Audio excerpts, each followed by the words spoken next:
jā, tu pieminēji, vēlētāju prasības ir mainīgas, kaut arī vēlētāju klientēls varbūt kopumā ir stabils, bet mēs redzam, arvien lielāku nozīmi ir Instagramiem, tātad arī sociālajiem mēdījiem. Tādējādi, kāda būtu tava atbilde uz kā digitālo tehnoloģiju uzplaukums ir ietekmējis vietējo politiku un pārvaldību Latvijā? Disertācijas vērts jautājums, es domāju, atbilde tajā skaitā.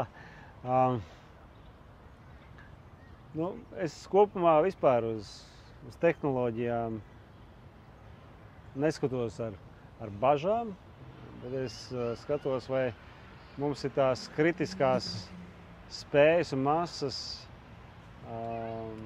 vērtēt, ko mēs patērējam, kā mēs izmantojam, vai gadījumā kādā brīdī mēs nekļūstam par tiem, ko šīs tehnoloģijas ne tikai izmanto, manipulē un darbojas. Tas ir liels izaicinājums.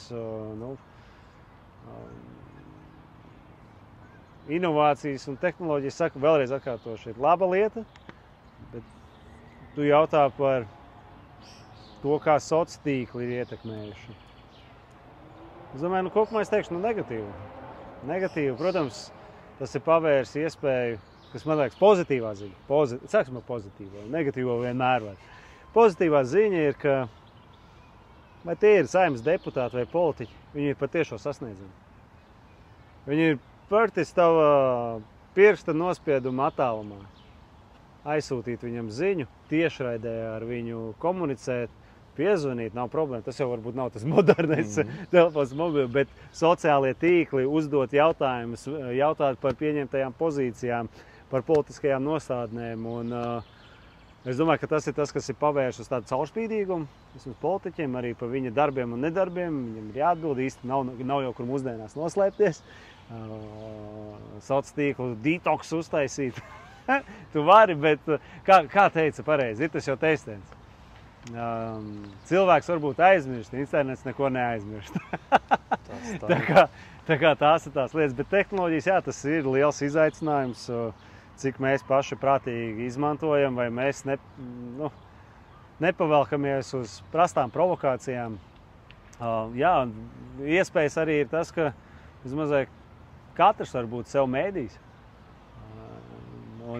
Bet ir jautājums, ja cilvēks klausās kaut kādā viedoklī, un tas viedokļu paudējs pasaka, es esmu līderis šajā jomā, un tur uzbur baigāko stāstu.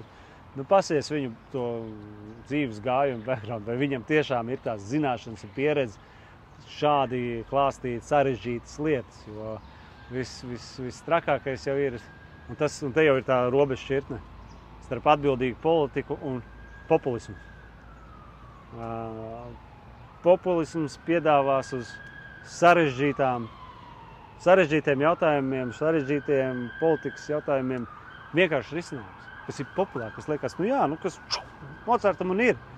Bet, es teiksim, tāda atbildīga politika ir, pirmkārt, atzīt, ka tas, nav tik vienkārši, bet atkal nenocirst saknē arī potenciāli, teiksim, kritiku par to, kādā veidā viens vai otrs process tiek īstenots.